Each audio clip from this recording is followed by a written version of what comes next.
I had seen your place off of the highway, as I was driving along Ocotillo.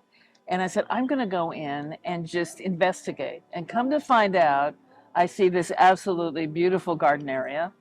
And the fact that what you got here is very organic. It's very natural. There's nothing that insecticides or anything like that. It's a very pure form of food. And that is the best way to eat.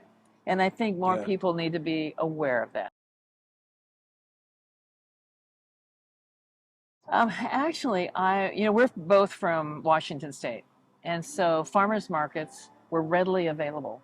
And we could get to them very easily, and I could buy all the produce that I needed. She makes pickles to die for. And I make pickles that are award-winning pickles, by the way. But when I came down here, I had a hard time finding. They don't make pickles in Arizona. Well, and I couldn't find that combination. So when I came in here and was able to talk to Mark, and found that a certain time of the year I could get the cucumbers I needed to be able to make the pickles. Great. And it's all organic. So you're dealing in a very high quality product. Right. And it turns out that it's only about 4 miles from where we live. And so that in itself has been a wonderful discovery and a good opportunity for us to really eat healthy like we should be. I'm enjoying it immensely.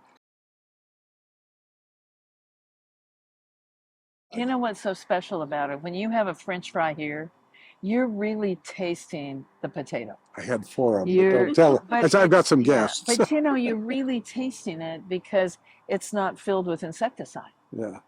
You're tasting a beautiful, beautiful potato that is a French fry. And that's what I found with the ceviche. We found with the other things that you're serving here tonight. It's great stuff. It is very special. What a great find. We're both cancer survivors.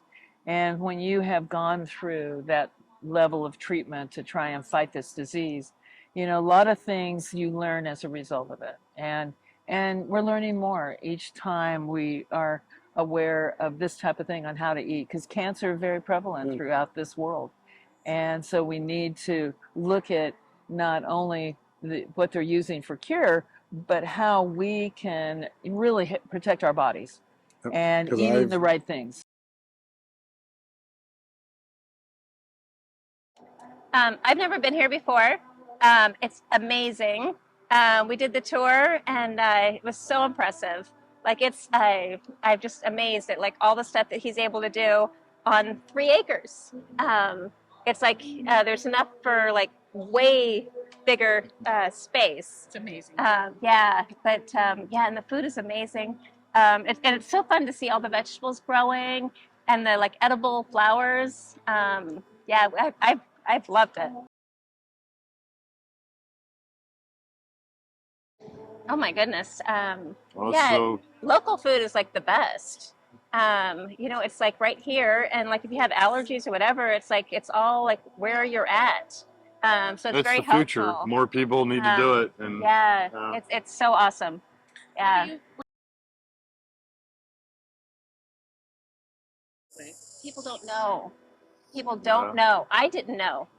He told me, and actually he's told me a few different times, and I still didn't know until I tried came to here describe just to now, her and the I'm thinking, oh my magnitude. goodness, I am like coming back here because it's you don't know until you've come, right?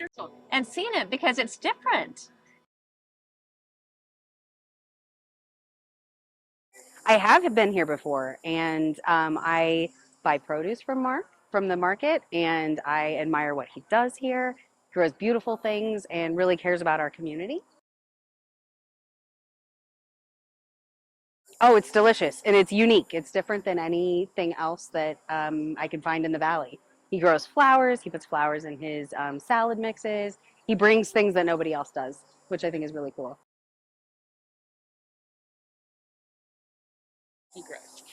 I love the sprouts and mushrooms and the salad mix with the flowers in it. Is my favorite too. Yeah, it's amazing.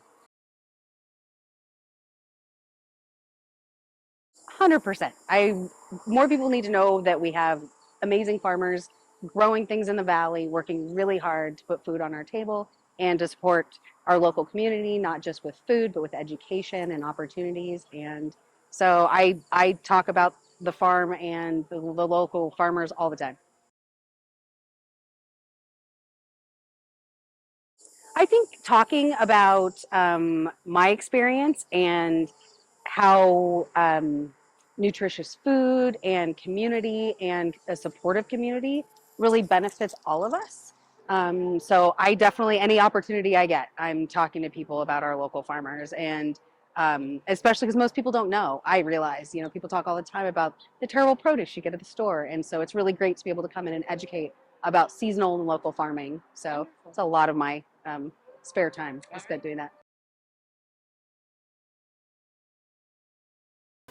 Oh, I'm in love with the hollyhocks. Oh, it's just marvelous. It's just magical. But it's years and years of cultivation.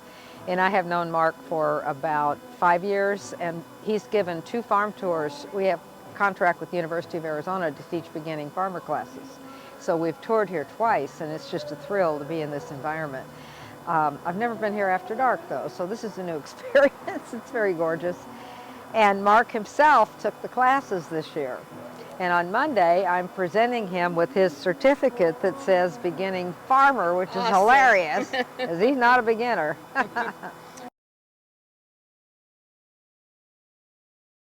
I'm watching the changes he's making, and they're brilliant. Really brilliant, especially having memberships now, because members can get so much more value. And there's 23,000 new houses coming into Florence, and they all need a place to go, something to do. He's providing that. It's educational. So I'm yet to see what he does next, but he blows my mind. Well, that's all I do. I run a nonprofit foundation, and we're 50% educational classes and 50% growers. And we grow organic food that we give to food banks and Native American villages, and pastors call us when they need some, in about half of Maricopa County.